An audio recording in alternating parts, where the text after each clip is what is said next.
வணக்கம் மக்களே, இந்த வீடியோவில் ஒரு உயிரின தெரியுது பார்க்குறீங்களா? இது 90s கிட்டாக இருந்தீங்கன்னா கண்டிப்பாக எல்லாருக்குமே ஞாபகம் இருக்கும். இது எல்லாருமே நம்ம கட்டோனான்னு கூப்பிடுவோம். உங்கள் ஊர் சைடில் நீங்கள் என்னென்னு கூப்பிடுவீங்கன்றதை கமெண்ட் பண்ணுங்கள். அதுக்கப்புறம் 90s கிட்டாக இருந்தால் நான் சொல்கிற விஷயம் உங்களுக்கு ஞாபகத்துக்கு வரும்.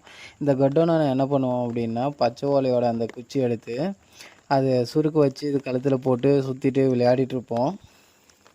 ஸோ இப்போ இதை ஏன்டா நீ வீடியோ போட்டுட்ருக்க அப்படின்னா, இங்கே பாருங்கள், அது குழி பறிச்சிட்ருக்கு. இந்த குழியை பறிச்சிட்ருக்கு அப்படின்னு பார்த்தீங்கன்னா, அந்த வால் பகுதியோட பக்கத்தில் அதனுடைய வயிற்று பகுதியை பாருங்கள்.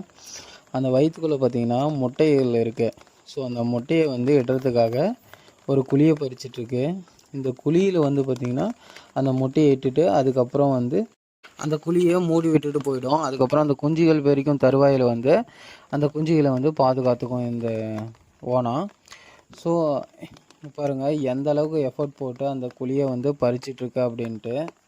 அந்த முட்டைகள் பாதுகாப்பாக இருக்கணும் அப்படின்றதுக்காக ஆழமாகவும் பாதுகாப்பாக இருக்கிற மாதிரி அந்த குழியை பறிச்சிட்ருக்கு. ஃபைனலாக அந்த குழியெல்லாம் பறித்து முடித்து முட்டையெல்லாம் இட்டுட்டு அந்த குழியவும் மூடி விட்டுருச்சு பாருங்கள். மூடி விட்டுட்டு அப்படியே நின்றுட்டுருக்கு. அந்த குழி பறித்த இடம் மட்டும் பாருங்கள் எப்படி இருக்குன்ட்டு ரவுண்டாக. அவனுடைய அடி வயிற்று பகுதியை பாருங்கள். அந்த முட்டை இருக்கும்போது நல்லா பெருசாக இருந்தது. இப்போ பார்த்தீங்க அப்படின்னா அதனுடைய வயிற்று பகுதி ரொம்ப சின்னதாக மாறிடுச்சு. கொஞ்சம் அந்த ஒடுங்கி போன மாதிரி இருக்குது பாருங்கள் அந்த அடிப்பகுதியில். இந்த வீடியோ பார்த்துட்ருக்க நீங்கள் 90s கிட்ட இருந்தால் கமெண்ட் பண்ணுங்கள். இந்த ஓணான் உங்களுக்கு ஞாபகம் இருக்கா அப்படின்னு சொல்லிட்டு.